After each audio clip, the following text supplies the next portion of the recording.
ल है त साथीभाइ फाइनली पुरा चेन्ज भएछ यार। पहिला त अनलाइन गर भनेर होइन, गर्दा भएन, लास्टमा डकुमेन्ट चाहिँ अपलोड भएन क्या। यो स्टिकर चाहिँ नउकोस्, उक्यो भने चाहिँ अलिकति अप्ठ्यारो हुन्छ यार। रड्डी भने यो फाटेर क्या।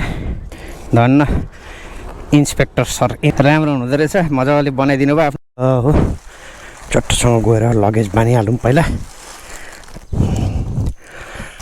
है, झर्छ कि झर्दैन।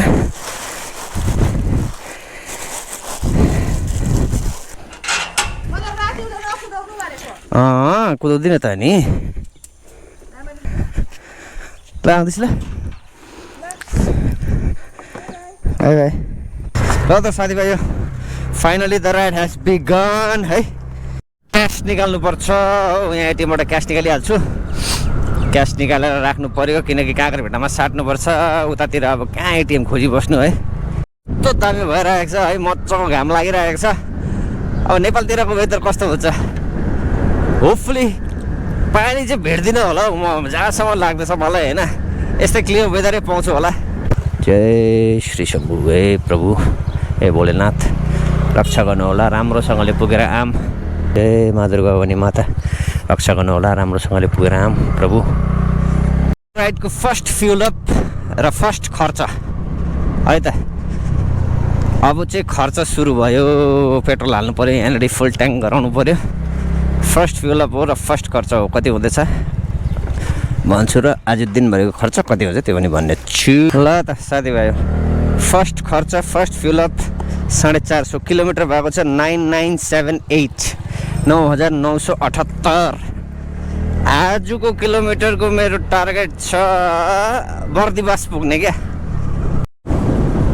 यताबाट चाहिँ कलकत्ता जाने बाटो हो, बागडोग्रा जाने, यता भएर पनि जान्दै थियो, देखाउँदै थियो होइन म्यापले। हेटौडाको हालेको यताबाट पो देखाउँछ बिहार भएर जानु हो भन्छ।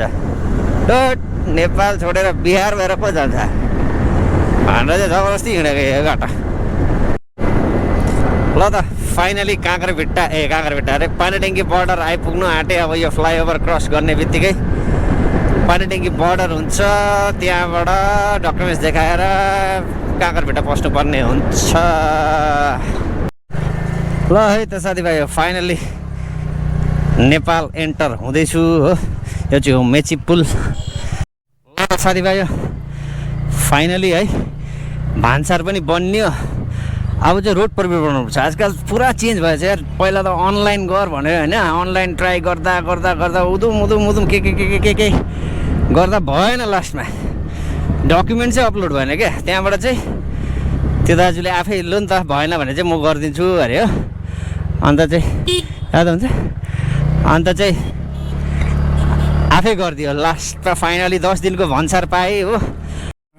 फाइनली यो के भन्छ यसलाई, यातायात पनि भयो हो। यहाँ स्टिकर पनि टालियो। यो स्टिकर चाहिँ नउकोस्, उक्यो भने चाहिँ अलिकति अप्ठ्यारो हुन्छ यार। रड्डी भने यो फाटेर क्या, रोड पर्मिटको पेपरै फाटिदिएर यो टालिदिएर झन्डै एकछिन बिजोग भयो नि। धन्न इन्सपेक्टर सर अलिकति राम्रो हुँदो रहेछ, मजाले बनाइदिनु भयो। आफ्नो नम्बर समर पनि दिनुभएको छ हो। कहीँ केही अप्ठ्यारो पऱ्यो भने फोन गर्नु पनि भन्नुभएको छ। फेरि चाबी कहाँ छोडेँ मैले, फेरि चाबी त्यहीँ छोडेछु। अब फाइनली नेपालको राइड स्टार्ट हुँदैछ। फर्स्ट ब्रिज क्रस गर्दै नेपालको होइन यो हाइवेबाट। अब यहाँबाट म जानुपर्ने छ इटरीदेखि राइट लिनुपर्ने छ। राइट लिएर चाहिँ माथिल्लो बाटो जानुपर्ने छ। माथिल्लो बाटो गयो भने चाहिँ अलिकति राम्रो छ होला जस्तो लाग्यो, किनकि टाइम कम्ती देखाउँदैछ। बट 30 किलोमिटर जस्तो चाहिँ एक्स्ट्रा घुम्नुपर्ने रहेछ। मुनिको बाटो गयो भने चाहिँ टाइम बेसी देखाउँदैछ, बट 30 किलोमिटर चाहिँ कम्ती हुन्छ। अब अलिकति कन्फ्युजनमा छु चाहिँ कस्तो गरौँ भनेर। सानो प्रब्लम आएको थियो, त्यहाँनिर जो पुलिस हुनुहुन्थ्यो उहाँले सब ठिक गरिदिनु भयो। आफ्नो नम्बर पनि दिनुभएको छ, personal number with security check stamp. लु अब लाग्दिने हो साथीभाइ हो। ओ मुस्ताङमा केटाहरू ग्याङ मुस्ताङमा डिस्क्याङ गर्दै मस्ट्याङमा मैया रुपैयाँ ओछ्यानमा भन्दै हिँड्दिने हो। हनी ब्रेकले चाहिँ एउटा हो कुन चाहिँ ठाउँमा पुगेको नाम पनि देख्दिनँ खैर जुन ठाउँ पनि आइपुगेँ 50 किलोमिटरहरू कभर भइसकेको छ भर्खर आमा कहिले अझै 200 250 300 किलोमिटर ल त साथीभाइ हजुर पुटुस्स भएको छ नि त पानीबाट हिँड्दै हिँड्ने हो अब नारियल पानी खाने हो एकछिन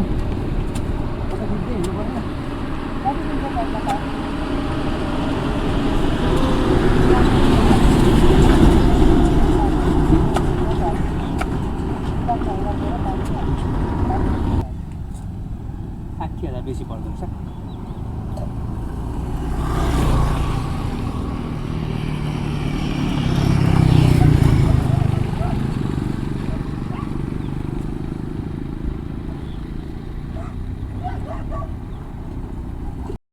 दमक आइपुगेको छु दमकदेखि त सिधै जानुपर्छ मार्यो यो बाटोले मार्यो नि बाटोले मार्यो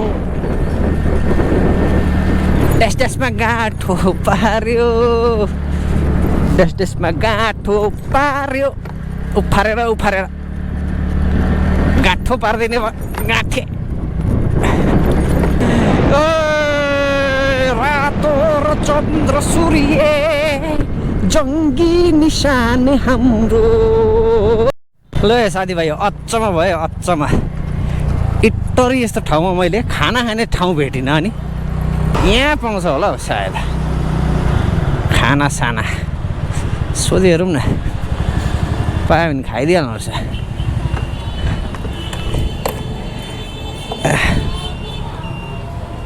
भेटघाट होटल देवघाट पो भन्ने भेटघाट रहेछ खाना पाउँछ खाना यस ल है साथीभाइ खाना खानुपर्छ अब ल त साथी यो खाना पनि खाइयो हो यहाँ होटल भेटघाटमा भेज राइस 220 रुपियाँ अब यहाँ अगाडिबाट राइट जानुपर्ने रहेछ एकछिन हेरिहाल्नुपर्छ यो कहाँबाट हो यहाँको मान्छेले यो काम चाहिँ सही गरेको छ क्या यसरी घरको बाहिर चाहिँ टक्कै ब्यानर जस्तो एडभर्टिजमेन्टको लागि दिइहाल्छ होइन कलर पनि भइहाल्ने पैसा पनि आउने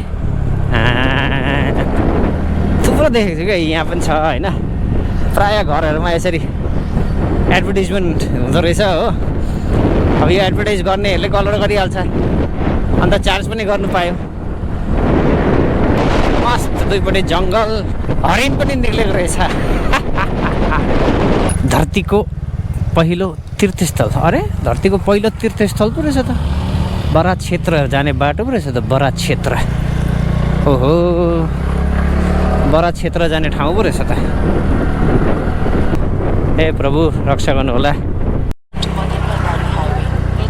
अहिले यो कुन चाहिँ बाटो आइपुगेको नि सिन्धुलीगढीको बाटो यस्तो लाग्दै थियो पहिला काठमाडौँ जाँदाखेरि हिँडेको यस्तो लाग्छ यस्तो बाटोहरू त बर्दी बसबाट सट्टै आउँदाखेरि त्यही हो जस्तो लाग्यो अब यहाँबाट यसले मलाई बर्दी बस लिएर जाँदैछ नि त होइन एकपल्ट उयो चाहिँ चेक गर्नु पर्थ्यो यहाँबाट हेटौँडा चाहिँ कति टाढो छ है एकपल्ट चेक गरिहालौँ म साथीभाइ अब 1 घन्टा छ होइन म बर्दी बस पुग्नुको लागि आजको स्टे चाहिँ म बर्दी बसमै गरौँ भनेर सोचेँ होइन हेटौँडा पुग्ने हतार गरिनँ हेटौँडा निकै टाढो पर्ने भयो आज बर्दी बसमा स्टे गरेर भोलि बिहानै निस्किन्छु 5 बजीतिर निस्क्यो भने बेलुका 4-5 बजी त पोखरामा पुगिहाल्छु हो 4-5 बजी पोखरा पुग्यो भने होटल सोटल खोजेर चेक इन गरेर बेलुका एकछिन पोखरा घुमेर पर्सि फेरि बिहानै निस्किनुपर्छ मुस्ताङको लागि ल त साथीभाइ प्लानमा चेन्जेस भयो है बर्दी बस जाने भएन यो बिचमै रोकेँ यहीँ बसेँ किनकि यहाँबाट 30 किलोमिटर अझै बर्दी बस गएर फेरि भोलि रिटर्न यतै आउनुपर्ने हो भनेर चाहिँ मैले गरिनँ होइन त्यस्तो यहाँबाट शिखर होटेल भनेर लिएको छु रुम देखाउँदैछु है त तपाईँहरूलाई आजको स्टे चाहिँ कुछ यस्तो छ मेरो हो यो बेडरुम भयो यो बेड भयो यहाँ अलिकति सोफा पनि छ टिभी पनि छ एसी पनि छ होइन यहाँबाट भ्यू पनि छ भ्यू चाहिँ बाटोको रहेछ ठिकै छ राम्रै छ टोयलेट बाथरुम देखाउँछु है कस्तो छ मैले पनि हेरेको छुइनँ हुनु त टोयलेट बाथरुम चप्पल लाउनुको लागि रहेछ धन्न टोयलेट बाथरुम यहाँ राम्रै रहेछ टोयलेट बाथरुम राम्रै छ फ्रेस हुनुपर्ने छ अब ल त साथीभाइ फ्रेस हुन्छु त्यहाँबाट भेट्दैछु भ्लग एडिट गर्नु छ अपलोड गर्नु छ थुप्रो काम बाँकी छ यार ल त साथीभाइ भेट्दै गरौँला